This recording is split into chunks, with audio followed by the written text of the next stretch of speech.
Another day, another basketball stories na naman ang pagkikwentuhan natin. At ngayon nga yung pag-uusapan natin ang balitang makukuha na nga daw ng Los Angeles Lakers si Josh Okogie at ang latest update sa trade ng Phoenix Suns at Golden State Warriors.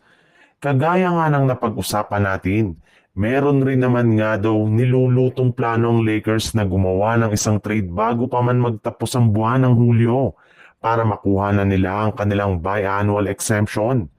At balak nga nilang bigyan ng ganitong klaseng kontrata ay walang iba kundi ang unrestricted free agent ngayon na si Josh Okogie na ini-waive ng Charlotte Hornets ang kontrata ngayong araw. Kaya dahil nga dyan ay pwede nga nila itong kunin sa free agency sa mga susunod na araw nang wala silang isinasakripisyo.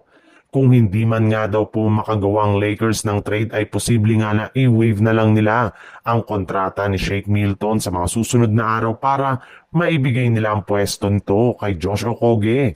Sa ngayon ay hinihintay na lang nila na magkasundo na ang ilan sa kanilang mga miyembro bago nila ang ganitong klaseng move sa mga susunod na linggo.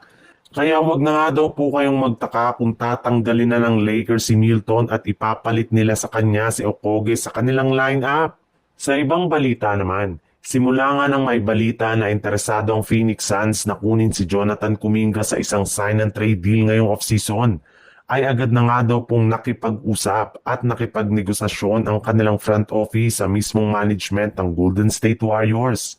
Sa katunayan, nagkaroon na nga sila ng trade offer sa Golden State Warriors na ipangpapalit kay Kuminga at eto nga ay kinabibilangan ni na Royce O'Neal at Nick Richards.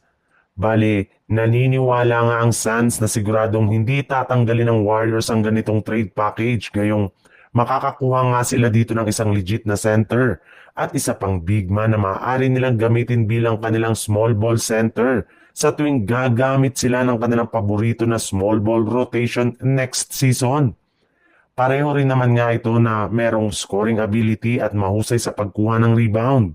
Kaya mukhang hawak na nga po ngayon ang front office ng Warriors, especially ng kanilang general manager na si Mike Dunleavy, kung itutuloy nila ang ganitong klaseng trade sa Phoenix Suns o hindi.